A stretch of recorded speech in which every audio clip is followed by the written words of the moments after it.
여러분들이 잘 알 수도 있고 혹시 모르는 분이 있을 수도 있는데, 지금 현재 이제 국민일보 이제 회장으로 있는 우리 조민재 우리 회장님을 초청해서 저와 함께 좀 이제 토크로 말씀을 좀 나누려고 하는데, 여러분들이 또 큰 박수, 축복, 격려, 우리 만나교회에서 하는 거 있죠?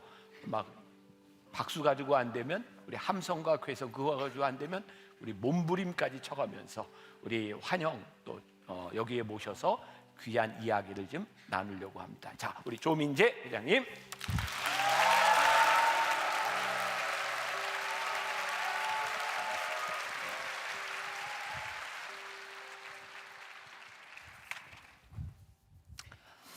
자, 이야기 들어가기에 앞서서 제가 잠깐 소개를 했지만 누군지 좀 정체를 밝혀주셔야 사람들 마음이 열릴 것 같아서 본인 소개를 좀 해주세요.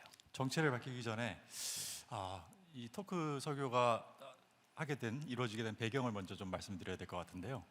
작년 여름에 김병삼 목사님하고 식사를 하고 나서 김병삼 목사님께서 우리 토크 설교 한번 같이 합시다 그러시더라고요. 그래서 저는 토크 설교라는 게 워낙 미디어 쪽 선교를 많이 하시기 때문에 그 유튜브에서 짧은 그런 거 같이 하는 줄 알고 예 알겠습니다 그랬는데, 올해 초에 전화가 온 겁니다. 토크 설교 하셔야죠. 그래서 예 하시죠 했는데, 날짜를 주셨는데 보니까 주일날인 거예요. 날짜 잘못 주셨구나. 그래서 다시 연락드려서 수요일이나 이런 거 아닙니까? 그러니까 주일 예배라 그러시는 거예요. 그래, 그것도 놀랐는데 두 차례나 그것도. 그래서 기분 나쁘다고요? 아니요, 그게 아니라 네. 저를 어떻게 그렇게 신뢰를 하실까. 거기에 대한 굉장히 놀랐었습니다. 저는요 조용기 목사님 차남이고 지금 국민일보 회장을 맡고 있습니다. 제 원래 이름은 태어날 때 이름은 조사무엘인데, 조사무엘이라는 이름을 가지고 1970, 80년대를 사는 게 사실은 되게 쉽지가 않았어요.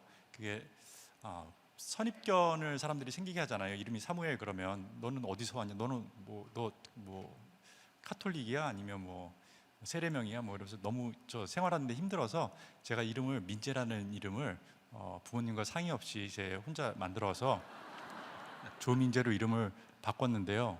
바꾸는 과정에 사무엘이라는 이름이 나쁜 이름은 아니잖아요. 너무 좋은 이름이잖아요.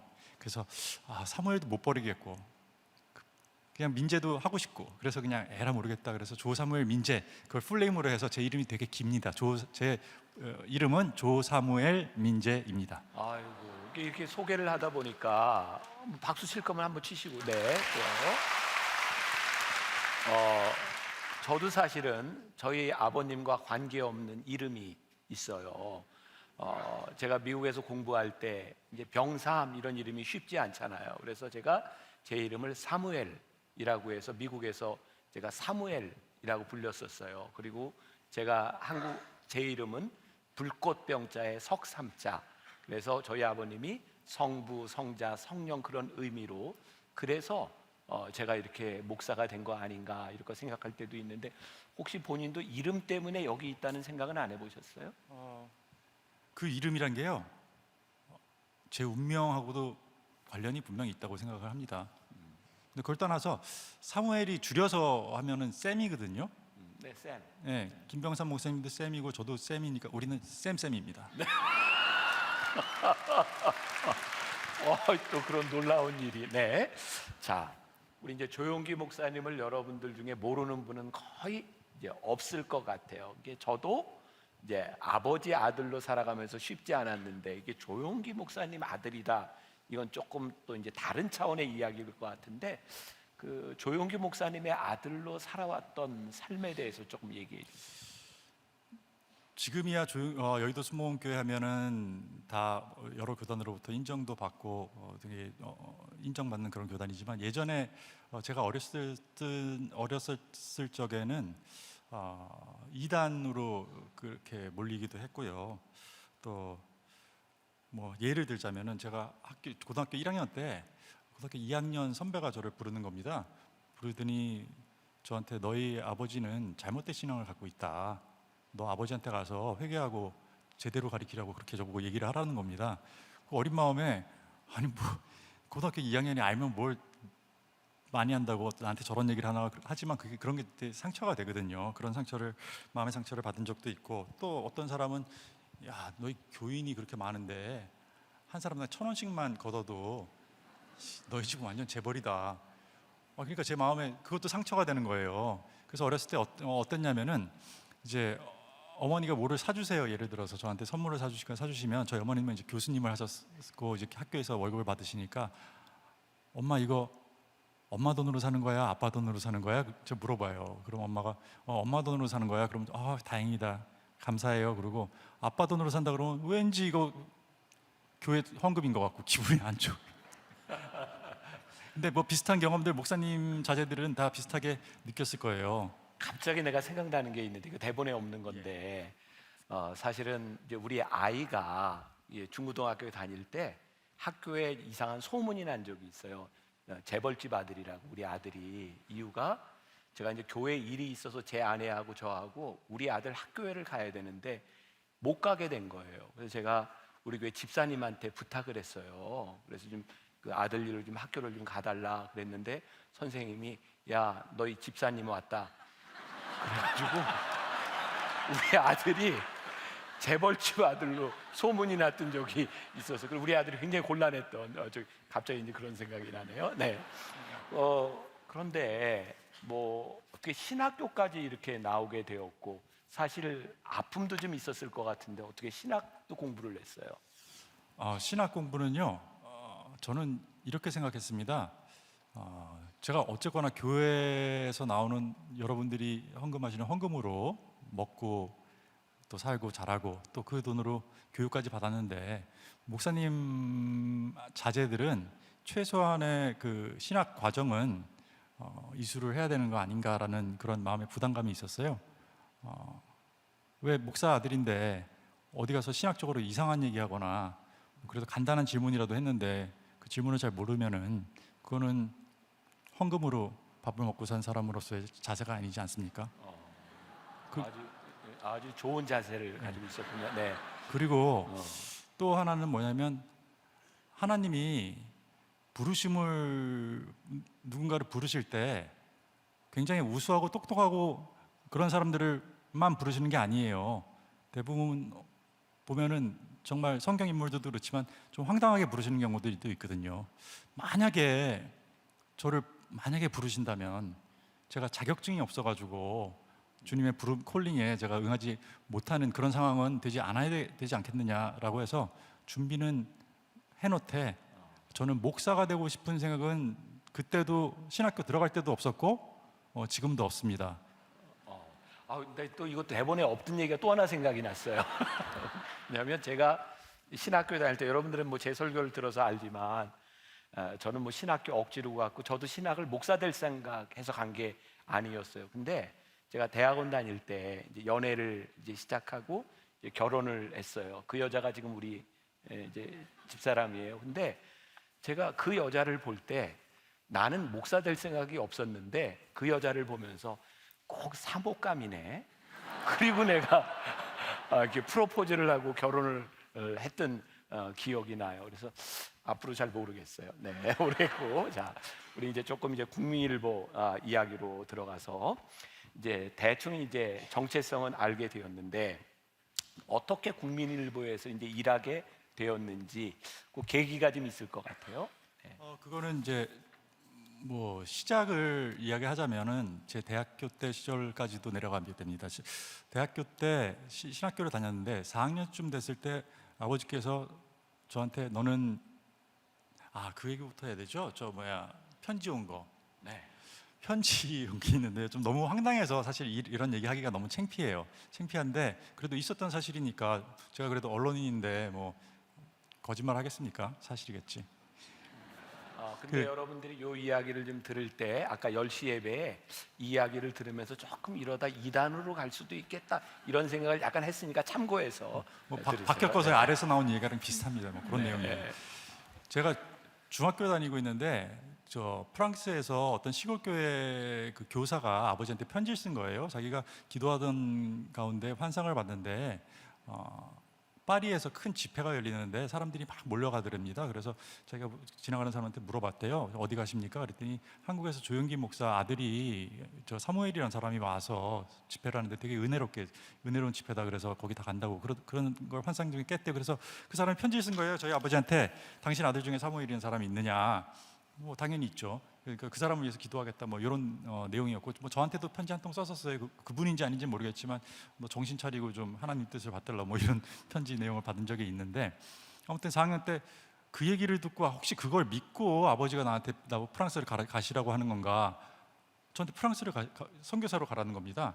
뭐 그것까지는 제가 이해를 하겠는데 선교지에 가서 정말 그쪽 선교를 하려면 그쪽 사람이 돼야 된다라고 말씀하시면서 아버지 친구가 스위스에 있는데 그 스위스에 있는 그 친구의 딸이 프랑스 국적을 가지고 있다. 이 사람은 한국 사람 아닙니다. 그 여자애가 너희 학교에 같이 다니고 있으니까 그 친구랑 결혼하라는 거예요. 결혼해서 프랑스에 가서 같이 사역해라. 그러니까 지금 내가 알고 있는 그 여자가 그 여자가 아닌 거죠. 그 여자가 그 여자가 아닙니다. 네, 네. 이 외국인. 근데 뭐 결론부터 말씀드리자면 결혼은 못했습니다.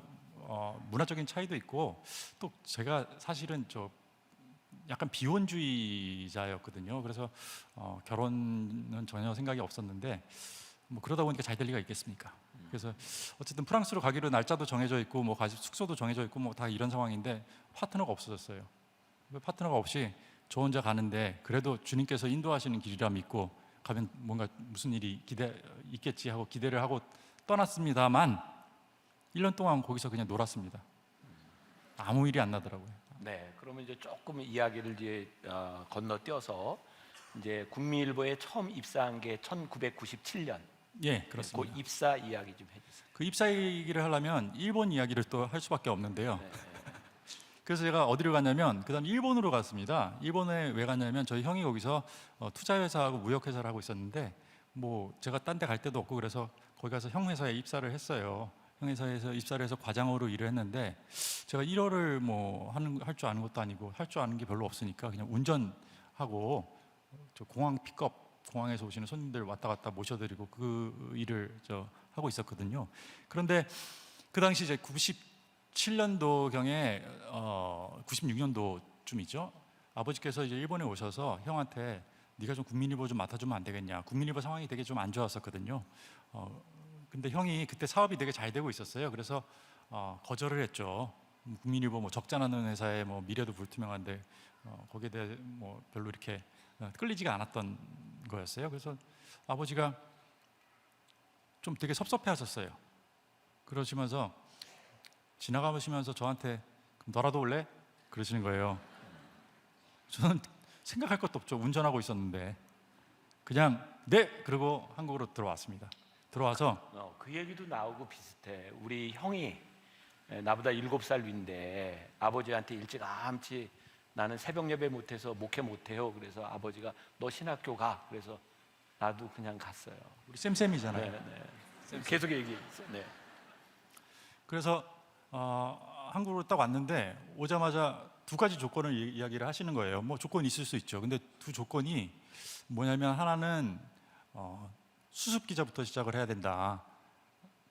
저는 오면 좀 좋은 자리 줄 줄 알았는데 수습부터 시작하라 그러니까 그게 좀 그렇더라고요. 그래서 그렇지 수습부터 해야지 다른 직원들한테 인정을 받고 또 동료애도 생기고 그러니까 수습부터 해야겠다. 그래서 수습을 하는 거 그건 좋다고 생각했습니다.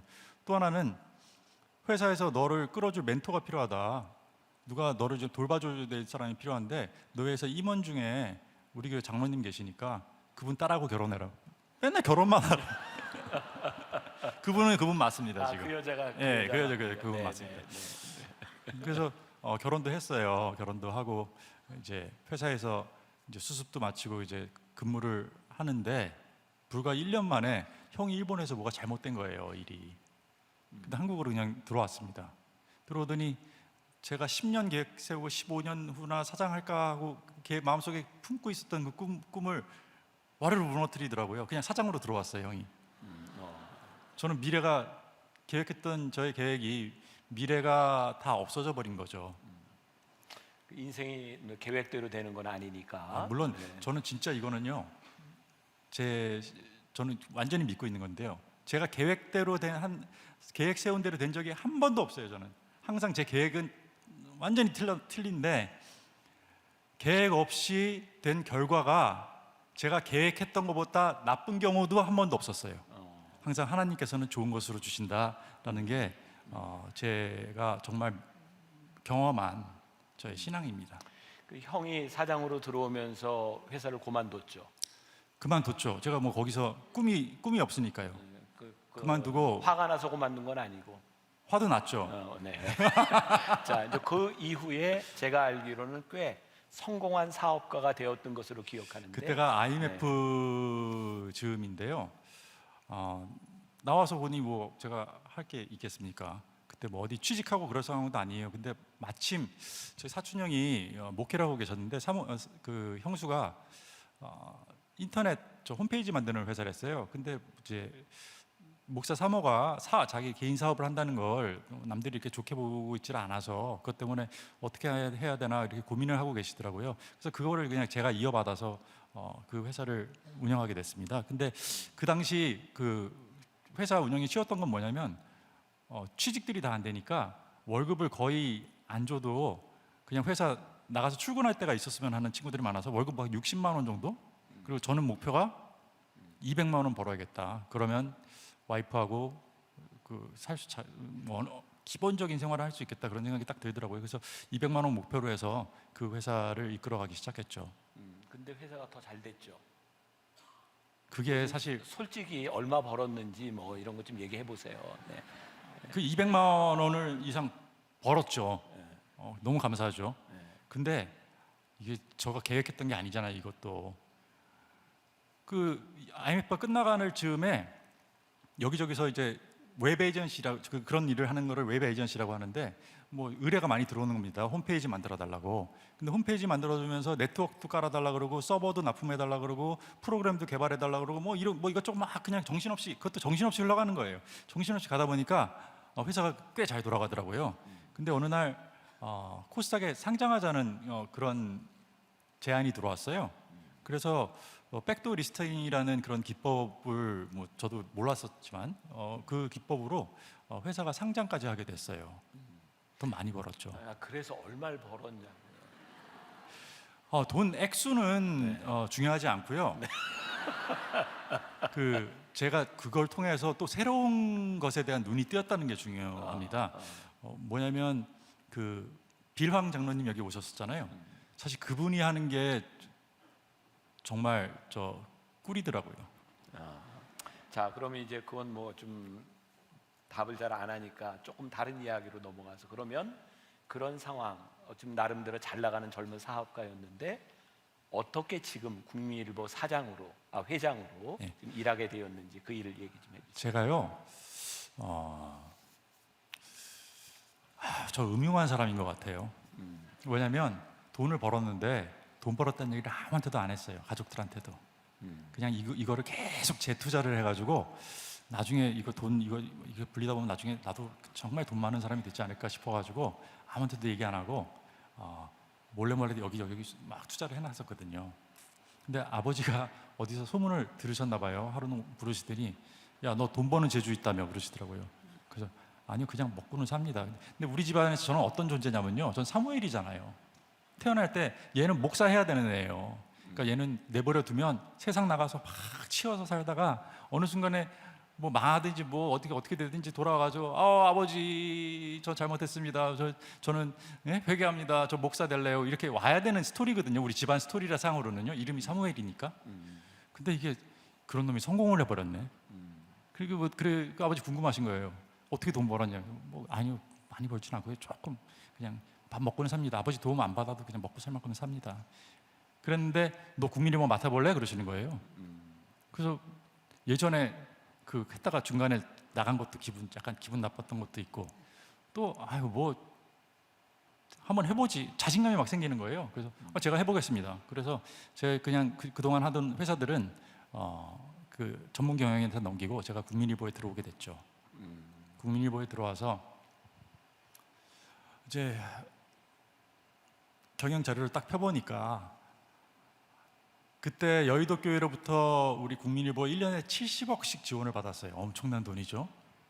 70억씩 지원을 받는데 다음 달 월급이 없어서 매년치 지원금을 땡겨가지고 월급을 주고 있더라고요. 그걸 딱 보면서 이 회사는 그래도 이제 M&A에 눈이 탁 조금 뜬 상태인데 이 회사는 망해도 진작에 망했어야 되는 회사가 아직도 이거 억지로 살려놓고 있었구나. 딱 그런 생각이 들더라고요.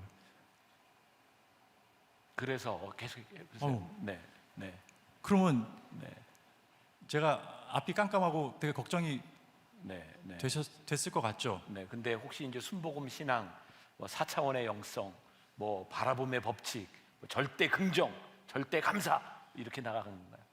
저는 뭘 하든 절대 안 된다는 생각을 해본 적이 없어요. 왜냐면 우리 저 순복음의 신앙은 안 된다는 없거든요. 죽는다는 없어요. 그냥 산다지. 항상 긍정이기 때문에 저는 될 수밖에 없다고 생각을 했고, 그 다음에 또 하나는 이 회사가 만약에 이렇게 상황이 안 좋은데 잘 되면 어떻겠어요? 흑자가 안 하면은 성공하는 거고. 그 영광을 제가 다 받지 않겠습니까? 그럼 거꾸로 이게 망해버렸어요. 망하면 어떻게 될까요? 아유, 망한 회사가 망한 거예요. 제가 크게 욕먹을 거 없습니다. 뭐 마음 편하게 주님께 맡기고 그냥 도전하는 거죠. 그래서 제가 여의도 교회에다가 선포를 먼저 했어요. 10년 내에 독립을 시키겠다. 자립적으로. 그래서 10년 동안 매년 10%씩 지원금을 줄여달라고 했습니다. 근데요, 하나님이 해주셨어요, 진짜로. 국민일보 지금 흑자 경영을 하고 있고요. 자회사로 쿠키뉴스라는 것도 만들었고요. 자회사로 또 쿠키 건강 TV라는 것도 있고요. 다 흑자 경영하고 있습니다. 정말 주님의 은혜입니다. 네. 여기서 일단 박수 한번 하고, 네. 자, 사실은 오늘 제가 이 토크 설교를 하게 된 제 마음에 조금 사심 이런 게 있어요. 그게 뭐냐면, 저는 이제 아주 오래 전이죠. 오래 전에 이제 국민일보 제가 이제 국민문화재단 이제 이사가 됐고, 사실은 이제 저희 아버지와 우리 조용기 목사님 그 위 세대 분들이 다 이제 아는 분들이고, 근데 이제 국민일보는 저하고 별로 관계가 없는 신문사였어요. 왜냐하면 제 머릿속엔 그냥 여의도 순복음교회 신문 내지는 국민일보 하면은 굉장히 우리 만나교회하고는 색깔이 좀 다른 그런 신앙적인 것. 그래서 제가 교인들한테도 한 번도 이제 그런 국민일보에 대한 이야기를 이제 해본 적도 없고, 그런데 하나님께서 저에게 이제 거룩한 부담감 그런 걸 주셨던 것 같아요. 그게 뭐냐면 우리나라의 유일한 기독교 중앙 일간지 딱 하나 국민일보밖에 없습니다. 근데 그 부담감이 뭐였냐면, 하나님 이거 우리 한국 교회에 선물로 주신 건데 이 신문을 통하여 한국 교회가 해야 될 일이 있지 않겠습니까?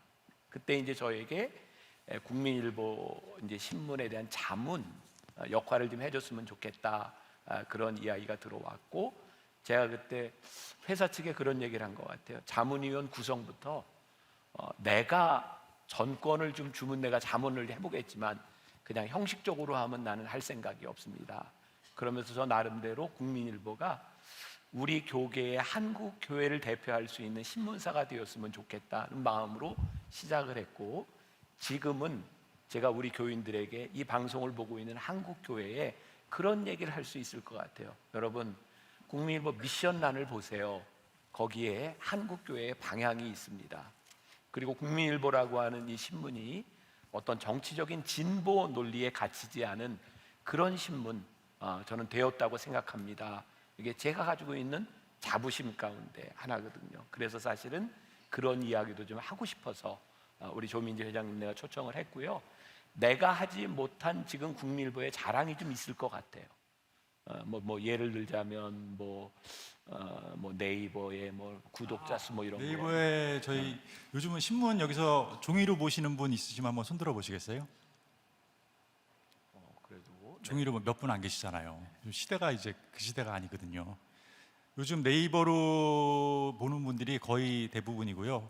그다음에 이제 홈페이지 홈페이지로 들어와서 보고 그러신 분들이 계신데 거의 저는 뭐 네이버로 보신다고 생각을 해요. TV 아니면 저희 국민일보가 오늘자 아마 498만 명일 거예요.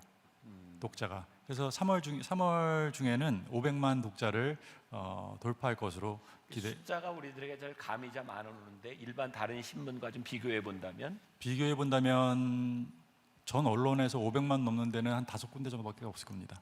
전 언론이란 게 우리나라에 있는 모든 언론이요. 물론 네이버의 그 컨텐츠 프로바이더로 들어가는 회사 자체도 그것도 힘든데 거기에서 상위 랭크 된다는 것은 굉장히 어려운 일이고 또 우리 국민일보가 사실 기독교 내용 더 미션을 담고 있기 때문에 사실 제가 처음에 국민일보 들어왔을 때 굉장히 힘들었던 부분은 종교 신문이라는 색채가 강했어요.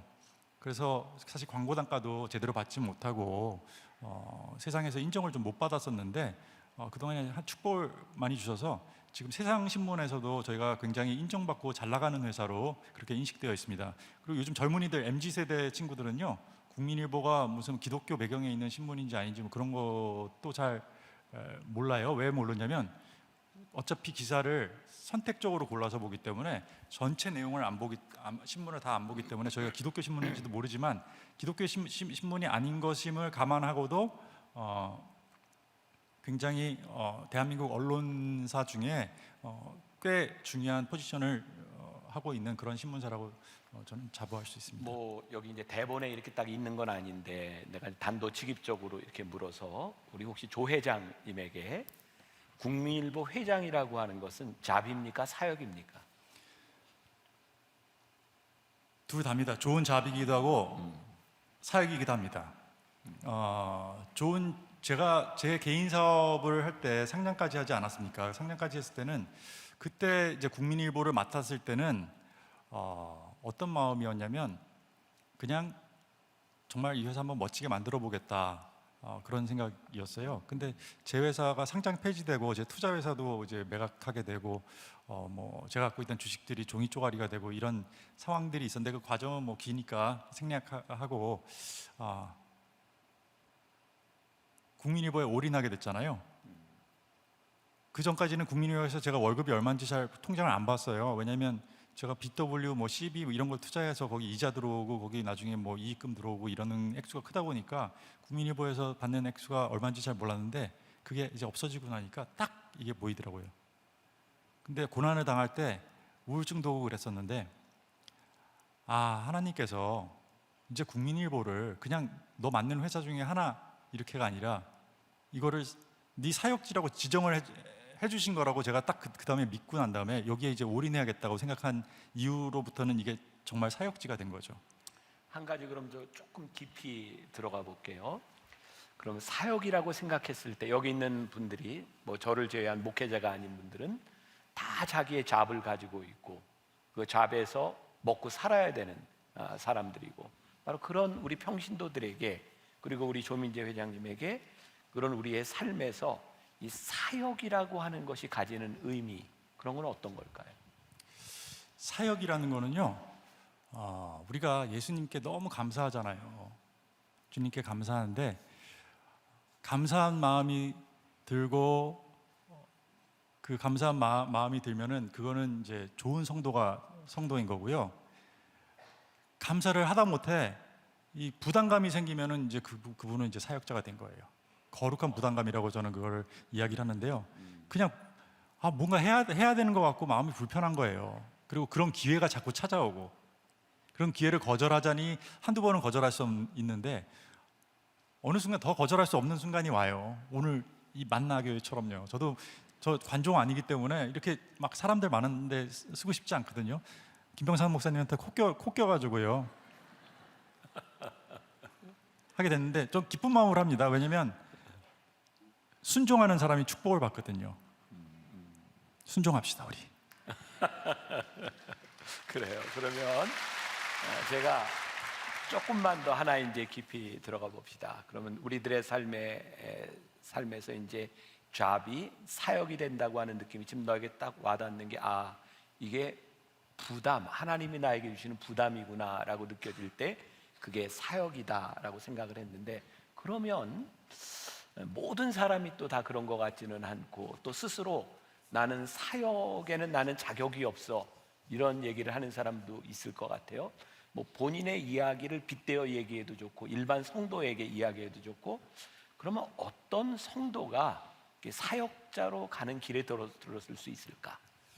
그러니까 사역자는요, 그리스도를 믿는 성도들은 주님의 자녀들이고, 사역자는 한마디로 주님의 종입니다. 이 주님의 종은요, 주님의 자녀들이 믿음 생활을 잘할 수 있도록 그렇게 돕고 그 일을 하는 그런 종이거든요. 그런 봉사와 수고를 하는 사람들이 사역자가 되는 거고요. 그래서 사역자가 되는 과정은 그 sanctification, 그 성화라는 건데요. 성화라는 거는 죄악된 옛 본성을 벗고 죄와 더러움에서 분리되어 하나님을 향해서 거룩하게 되어가는 그 과정이라고 하는데요. 예수님을 닮아가는 거죠. 어린아이하고 비교를 하면 좋을 것 같아요.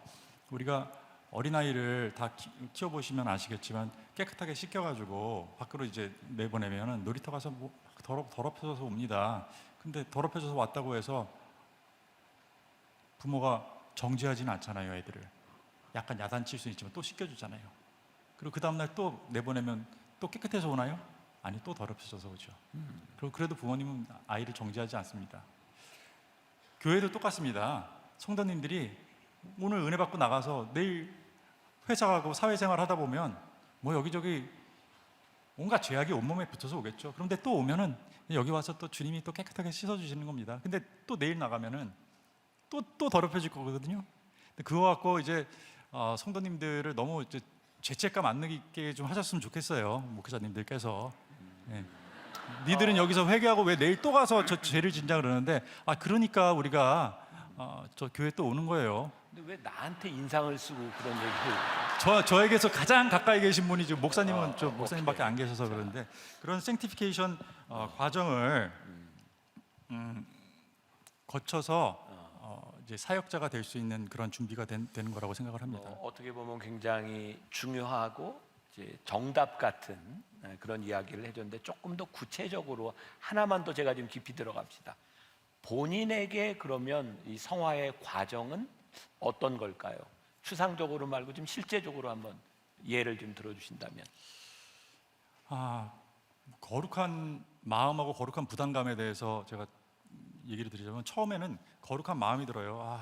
예수님 너무 사랑합니다. 이렇게 거룩한 마음이 드는데, 거룩한 부담감이 들기 시작하면 이게 이제 스테이지가 하나 올라가서 사역적으로 이제 가게 되는 거예요.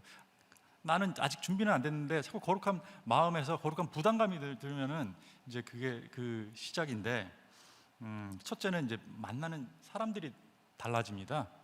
예전에는 예를 들면 5시 반쯤 이제 친구들한테 전화가 많이 오고 여기저기서 뭐 여기로 나와라 저기로 나와라 그런 전화가 많아지는데, 왠지 모르게 이제 전화가 안 옵니다. 전화가 안 오고 저녁 때 그냥 집에 가게 돼요. 그리고 일찍 자게 돼요. 그리고 만나는 사람이 이제 김병삼 목사님 같은 분들 만나게 돼요.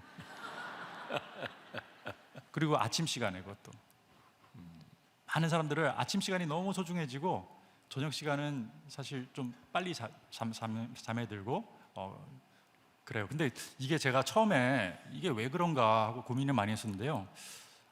이게 과연 이게 생티피케이션 성화 때문인가, 아니면 혹시 노화 때문인가. 아침에 눈이 빨리 떠지더라고요. 그래서 고민했는데 제가 얻은 결론은 뭔지 아세요? 노화도 성화의 과정이다. 제가 생각할 때요, 맞는지 모르겠어요. 우리 그리스도인들은요, 죽을 때 그때 성화가 완성된다고 생각합니다. 정말 굉장히 중요한 말인 것 같고, 우리가 이 성화를 향해 끝까지 달려갈 수 있다면, 그리고 사역자로서의 이야기가 아니라 이 세상에서 자기 일을 맡고 있는 사람의 이야기이기 때문에 더 이제 와 닿는다는 생각이 들고요. 이제 마지막으로 이제 한마디 이제 부탁을 할 아까 때. 첫째고 이제 둘째 있습니다. 오케이. 네. 둘째로 이제 가는 장소가 달라집니다. 장소가 주로 지하에 갔던 분들은 지상으로 자꾸 올라오게 되고요. 그리고 저처럼 이렇게 만나교회에 와 있고 이렇게 이런 교회 같은 데 있는 시간이 많아집니다. 그리고 집에 있는 시간도 많아지고요. 그리고 다음에 셋째는 찬송가 94장 다들 아시죠? 주 예수보다 귀한 것은 없네. 이 찬송가가 본인 이야기가 돼요. 특히 2절에 이 내용인데 제가 이 찬송을 들으면서 야 이거 내 얘기인데? 그러면서 탁 무릎을 쳤던 일인데 아마 여러분도 그런 분들 많이 계실 거예요. 내용 2절에 어떻게 되어 있냐면 아니 그냥 한번 불러보세요 그 부분. 다시 부르려고 하고 있었어요 그 찬화도. 오케이. 이전에 즐기던 세상 일도 주 사랑하는 마음 뺏지 못해 라고 나오잖아요. 감사합니다. 예전에 좋았던 것들이 좀 시큰둥해지는 거예요. 뭐 예전에 즐기던 친구들과 즐기던 그 자리, 시끄러운 음악 나오는 그런 장소, 그 다음에 술, 담배 뭐 이런 것들 있잖아요. 이런 것들이 내가 뭐 하지 말아야지 이런 걸 떠나서 그냥 그런 것들이 진짜 싫어지고 냄새도 싫어지고 같이 어울리기도 싫어지고 이렇게 사람이 변해요. 그런 과정이 노화일까요? 그것도 영향은 있습니다. 노화는 분명히 성화의 과정이라고 저는 믿고 있습니다. 굉장히 오늘 중요한 그 문장 하나. 노화도 성화의 과정이다. 그리고 넷째도 있어요. 죄송합니다. 너무 시간이 없어요. 네네. 넷째는 야망이 사라지고 순종이 옵니다. 그 야망을 가진 사람들은 투쟁 또는 이제 경쟁을 해서 승리를 해야지 그 영광이 옵니다만은 세 사람은 순종으로 추대되는 그런 영광을 얻습니다. 다섯째는 아까 했습니다. 아침 저녁. 오케이. 땡. 네. 예. 자, 제가 이제 한 가지 마지막으로 이제 묻고 싶은 게 지금 본인이 서 있는 자리는 이제 국민일보 회장이라는 자리고 저는 뭐 우리 이제 조민재 회장이라는 개인적인 사람과는 관계없이 국민일보가 감당해야 될 한국 교회에서의 어떤 포지션, 역할 그런 게 참 중요하다고 생각하거든요. 마지막으로 본인이 어떤 사역자의 심정으로 혹은 내가 잡을 가지고 있는 국민일보 회장의 입장에서 이 국민일보에 대한 비전이라고 할까 또 우리 이제 성도들에게 한마디 한다면 어떤 게 있을까요? 여러분들이 이제 국민일보에 대해서 갖고 있는 선입견이 있으실 수 있는데요. 국민일보가 여의도 순복음교회 신문이다라는 이야기가 첫 번째이실 것 같아요. 여의도 순복음교회에서 국민일보를 한국 교회에 내놓으셨습니다. 그래서 지금은 국민일보의 지분을 이 가족이 뭐 갖고 있을 거라고 생각하는 분들도 꽤 많이 있어요. 근데 전혀 아니고 국민문화재단이라는 재단에 100% 소속되어 있고 국민문화재단은 김병삼 목사님이 재단 이사로 계시고 감시를 철저하게 하시는 그런 훌륭한 이사님들 모시고 일하는 단체입니다. 그래서 저는 국민일보에 주식이 한 주도 없어요. 저도 그냥 직원일 뿐입니다. 사역지에서 사역하고 있습니다. 자, 그래요. 그리고 추가요. 추가요. 네, 국민일보는 민족 복음화와 세계 선교의 사명을 갖고 있어요. 그와 더불어서 이단을 견제하고 공교회 보호의 최전방에서 목소리를 내고 있습니다. 이런 세상 속에서 영향력을 발휘할 수 있는 그런 매체나 그런 기관이 우리 기독교에도 많이 있어야지 우리가 이런 불이익당하고 공격당하고 아주 뭐 어려운 일 당하는 일을 최전방에서 막아낼 수 있지 않을까 그런 생각을 해보고 저희는 그 역할을 잘하기 위해서 정말 오늘 내일 앞으로도 열심히 노력을 다하겠습니다. 국민일보는 한국 교회와 운명을 같이 하는 공동 운명체입니다. 그리고 각 분야에서도 다 이런 영향력 있는 공동체가 많아져야지 우리 하나님 나라 확장에 큰 도움이 될 거라고 생각이 되고. 제가 여러분들에게 감히 이야기하자면 국민일보 특히 우리 크리스찬들에게 미션난 일반 국민들에게 어떤 그 정론지에서의 역할을 저는 잘한다고 제가 믿고 있거든요. 이 방송을 듣는 분들 또 여러분들 나가시면서 온라인 구독하는 센스. 네, 그래서 우리 크리스찬들의 영향력을 우리 크리스찬들의 보이스를 선한 이야기를 좀 여러분들이 잘 냈으면 좋겠다 하는 생각이고요. 제가 오늘 이제 말씀을 마무리하면서 우리 이제 조민재 회장님한테 우리 교인들과 함께 마지막으로 부르고 싶은 찬양이 뭐가 있는가 물어봤더니 300장을 이야기를 했어요. 혹시 이유가 있을까요? 300장은 사실 저는 정말 존재감 크신 부모님을 뒀잖아요. 근데 어머님이 먼저 돌아가시고 1년 후에 다시 아버지가 돌아가셨는데 제가 나이가 많은데도 고아가 된 느낌이 나고 깝깝하더라고요. 앞으로 내 인생은 어떻게 흘러갈 것인가. 이제는 믿을 게 진짜 주님밖에 없죠. 그러면서 마음에 너무 심란한 상태에 있었는데 이 찬송을 듣는 순간 마음에 너무 위로가 되는 거예요. 그 위로가, 하나님이 주시는 위로가 너무 만족스러워서 제가 힘들 때마다 이 찬송 듣는데요. 여러분도 분명히 이 찬송 들으시고 함께 부르시면은 마음속에 은혜가 넘쳐나실 줄 믿습니다. 우리 같이 한번 내 마음이 낙심되며 같이 한번 불러볼까요? 찬양팀 올라오시고 자 1절 같이 부릅시다. 내 마음이 낙심되며 근심에 눌릴 때 주께서 내게 오사 위로해 주시네. 가는 길 캄캄하고 괴로움 많으나 주께서 함께하며 내 짐을 지시네. 그 은혜가 내게 족하네. 그 은혜가 족하네. 이 괴로운 세상 지날 때 그 은혜가 족하네. 자, 우리 조민재 회장님께 내려갈 때 우리 큰 박수로 격려하고 축복했으면 좋겠습니다. 네.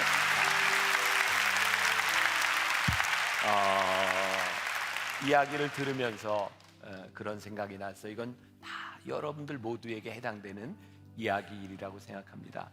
우리들의 삶에 이렇게 순종으로 가는 길은 우리들이 이렇게 흔쾌히 들어가는 길만은 아닌 것 같아요.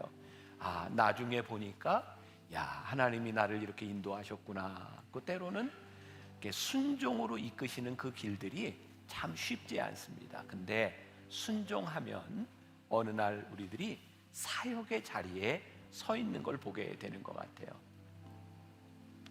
하나님께서 다 망해가는 회사 맡아보라 했을 때 지금 이렇게 돌아와 보니 하나님께서 나를 이 사역의 자리로 부르셨구나 하는 마음이 있고, 유명한 그 달렌책이라고 하는 찬양 사역자, 이렇게 찬양하고 있을 때 그 교회 담임 목사님 브라이언 휴스턴이 찬양하다 말고 너 찬양 인도해. 그래서 얼떨결에 나와서 찬양 인도를 하게 된 것이 지금 이 시대의 가장 위대한 여자 찬양 사역자 중에 하나가 되었어요. 제가 그분하고 식사할 때 그분이 했던 이야기가 그렇게 기억에 나요. 해봐. 준비되지 않았다고 생각하는데 하나님께서 오늘 여러분들에게 은혜를 베푸시는 그 은혜는 우리들이 완벽하게 준비돼서 주시는 은혜가 아닌 것 같아요. 해봐. 여러분들 마음속에 여러분들이 있는 그 자리에서 이 사역의 자리로 나아가봐.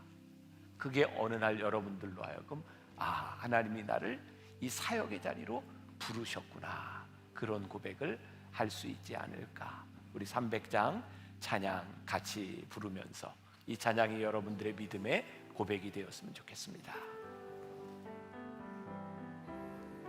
내 맘이 낙심되며 근심에 눌릴 때 주께서